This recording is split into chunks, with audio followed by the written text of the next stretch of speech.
Hello and welcome back to my studio.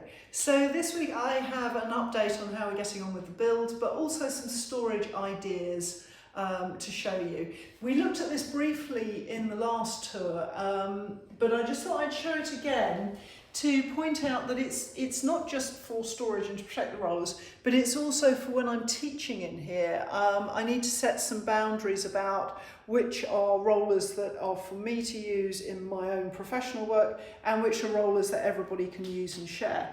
And simply by putting these in a cabinet, it makes it fairly clear that these are my precious rollers that only I can use. So that is that section there, and if you come over here, I have my new cupboard, which is actually an old cupboard.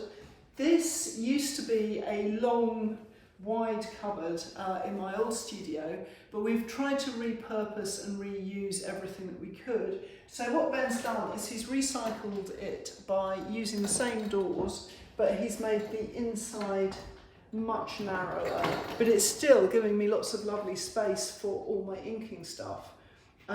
This is also making use of the width of the wall in the house. So this cabinet is sitting across the width of the old wall here. The big news is that I have a lovely new inking station here. What Ben's done is to build around my old plan chest, and he's made a really solid construction out of timber with an MDF top on it. The MDF we've sealed with polyurethane, and then it's got some flooring vinyl as a protective layer on top of that, which gives it a tiny bit of grip. There's virtually no texture, but just enough grip to make sure that things don't skate about on top of that. And he's also made me some fantastic drawers. I need something to get paper out easily. So this is a bit of a recycling job. The drawers are actually new, but Ben was able to salvage these long drawer runners off the other plan chest. There was one drawer that didn't get used in the rebuild, so he's used those long drawer handles, extending drawer handles, and I really recommend those, especially if you're getting paper and stuff out. It really helps. And we've also recycled the handles and the label off there. So I have a lovely sturdy bench to be working at, and I do have some work in progress. Let me just show you. I have a big print here up in the north of Scotland, so this is going to be a sort of early morning scene, and I'm just getting ready to work on that.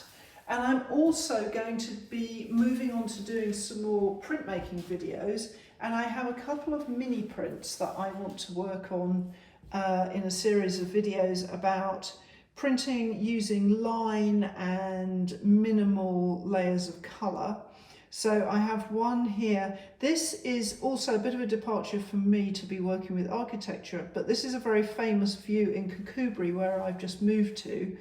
This building is now an art studio, sorry, not an art studio, an art gallery, and the river here is at low tide and the mud flats are exposed. So that's Kirkcudbright. This is High Falls. You can't really see it here, but it's a waterfall in Yorkshire.